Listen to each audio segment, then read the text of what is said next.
exciting for me to be doing this reading because the Alaska Quarterly Review published a story of mine in 2014, and that story went on to become the second chapter of my book, Early Morning Riser. But when I wrote the story, I didn't know it was going to be anything more than just a story. And writing a novel is such an incredibly long haul that it feels like people are helping you along the way. And I definitely felt like the Alaska Quarterly Review was early help and really set me on the way. So it's sort of a Lion King circle of life for my book. And the book is about a woman who moves to a small town in Michigan and falls for the local woodworker who's very much the local Lothario also. And the town that she moves to is called Boyne City, and it's a town in Michigan. And my husband and I had a summer house there for almost 20 years. And Boyne City has the most beautiful beaches and the most beautiful sunsets. And it's a very small town with the like pluses and minuses of that. And I remember when we first moved there, we didn't have Wi-Fi in the house. So I used to go over to my neighbor's house at night and stand on the edge of his property and hook onto his Wi-Fi with my phone and check my email. And after like 3 days of this, the other neighbors were like, "Why are you going over to Ralph's house in your nightgown every night at 10? And I was like, "Oh, it's a small town. They're all watching me."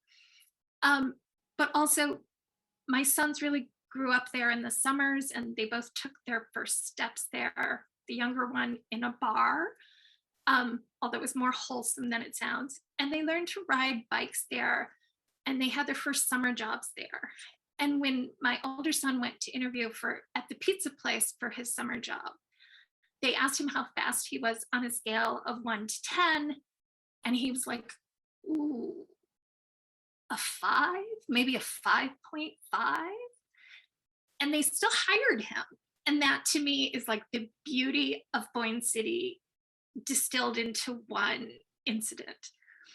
And I first tried to write a novel there about a brother and sister who hire a man to get in a driving accident with their elderly mother because they want her to stop driving.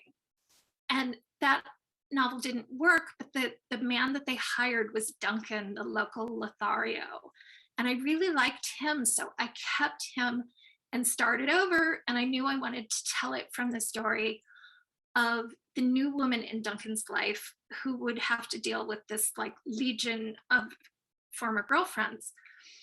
So just when I was starting that, my son's teacher, he was in second grade, told me that they apparently lived next to a house that was growing and selling marijuana. And the DEA came to kick down the door of the house next door to them, but they got the address wrong. So they kicked down my son's teacher's house.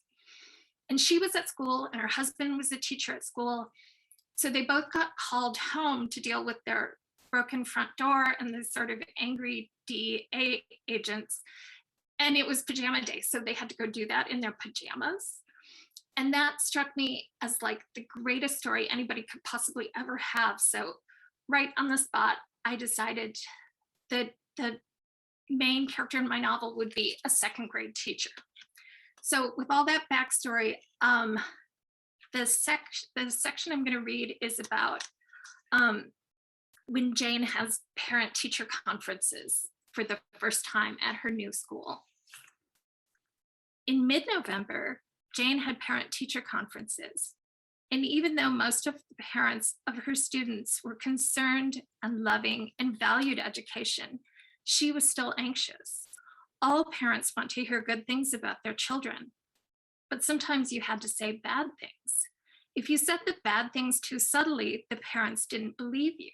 If you said the bad things too plainly, the parents got upset. Actually, they often didn't believe you anyway, and then they got upset too. It was like having an intervention for an alcoholic every 20 minutes for an entire working day. Duncan spent the whole of that day at school with Jane. He came to her classroom between every conference and massaged her shoulders. For lunch, he bought her a sandwich with sliced turkey 2 inches thick and a bunch of daisies. He fixed the squeak on her swivel chair and reattached the whiteboard tray to the wall and stood on Jane's desk and used the pointer to retrieve a banana from on top of the lights where someone had thrown it. Another stressful element of parent-teacher conferences was that sometimes Jane got a little insight into her student's life that she'd rather not have. Like when Crystal Orr's father asked what grade this was, and when Jane told him second grade, he'd said, "Wow, Crystal's in second already?" Or when Seth Dorsey's mother asked what would happen if, hypothetically, a parent did a student's math homework. Jane told her that the parents who did their children's homework were preventing their children from learning. "What would happen though?" Seth's mother asked. Jane said if it became a regular thing, she would have to involve the principal. "What if you couldn't prove it though?" Seth's mother continued. "What if the child denied it?"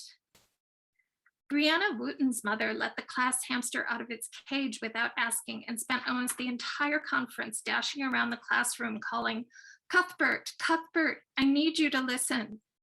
Jane only had a minute there at the end to tell her that she thought Brianna might have some attention deficit issues. And Kenny Parrish's father told her indignantly that Kenny could definitely read at a second grade level because he could tell the difference between Foster's Lager and Foster's Special Bitter when asked to fetch one from the fridge. After the last conference, Duncan brought Jane her own beer from the cooler in his van and held her feet on his lap and gave her a foot rub, massaging her insteps with hard, smooth strokes. It was actually better than sex in a way, because really, how often do you sit around thinking, "I'm so tired, I wish someone would have sex with me"? "All the time," Duncan said when Jane told him this. "I literally think that all the time." And so they did that too, right there in the classroom, with the door shut and the lights off. For weeks after, Jane felt horribly guilty whenever she looked at the Peter Rabbit rug. So I'm going to stop there. But thank you very much. I can't believe I'm the only one that read about sex.